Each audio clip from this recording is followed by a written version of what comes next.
દાહોદ જિલ્લાના સંજેલી તાલુકાના ઢાળસીમળ ગામમાં એક મહિલાને 15 જેટલા લોકોએ અર્ધનગ્ન કરી આખા ગામમાં ફેરવવામાં આવી હતી. એક પરિણીતા તેના પ્રેમીના ઘરે તેને મળવા માટે ગઈ હતી, જેની જાણ તેના પરિવારજનોને થતા ત્યાંના લોકો પહેલા તો તેને ઘરમાંથી બહાર કાઢી મૂકી અને ત્યારબાદ તેને અર્ધનગ્ન હાલતમાં સાંકળથી બાઇક સાથે બાંધીને આખા ગામમાં તેનો વરઘોડો કાઢવામાં આવ્યો, જેનો વિડીયો પણ ઉતારવામાં આવ્યો અને આ વિડીયો વાયરલ થતાની સાથે જ સમગ્ર પંથકમાં ચકચાર મચી ગઈ. વિડીયો વાયરલ થતાની સાથે જ પોલીસ પણ દોડતી થઈ ગઈ અને 15 શખ્સોના ટોળા વિરુદ્ધ ગુનો દાખલ કરીને પોલીસે તપાસ હાથ ધર્યા બાદ આ મામલે 12 લોકોની ધરપકડ કરી લીધી છે અને ત્યારે આ મામલે હવે હાઈકોર્ટે સુઓ મોટો અરજી લીધી છે.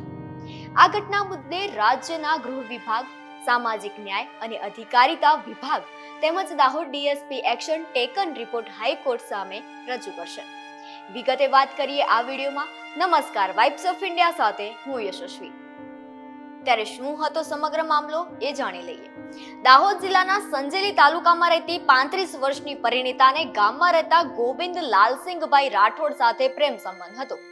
28 જાન્યુઆરીના રોજ પરિણીતા તેના પ્રેમી ગોવિંદના ઘરે હાજર હતી, ત્યારે ઢાળસીમલ, સંતરામપુર, ગલાલપુરા અને રૂપાઘેડા ગામના શખ્સો ગોવિંદના ઘરમાં ઘૂસી ગયા અને પરિણીતાને પ્રેમીના ઘરમાંથી બહાર કાઢીને તેને ઢોર માર માર્યો.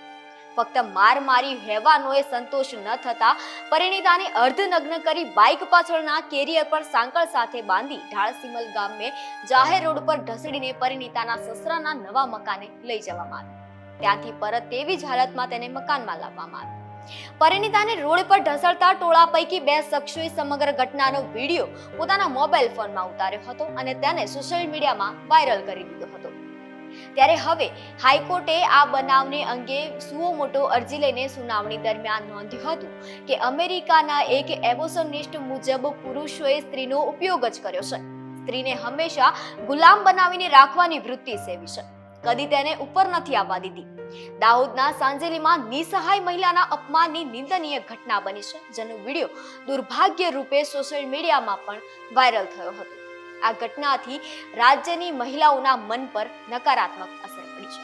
ચીફ જસ્ટિસ સુનિતા અગ્રવાલની બેન્ચે આ અરજી રિફર કરી હતી. 12 ફેબ્રુઆરીએ આ વિશે વધુ સુનાવણી હાથ ધરાશે, જેમાં એક્શન ટેકન રિપોર્ટમાં રાજ્ય સરકાર જવાબ આપશે કે દાહોદની આ ઘટનામાં પીડિત મહિલાનો નિર્વસ્ત્ર વિડીયો કેટલા લોકોએ સોશિયલ મીડિયા ઉપર વાયરલ કર્યો હતો અને આવા વિડીયોને ફેલાતા અટકાવવા માટે રાજ્ય સરકાર શું પગલાં લઈ રહી છે.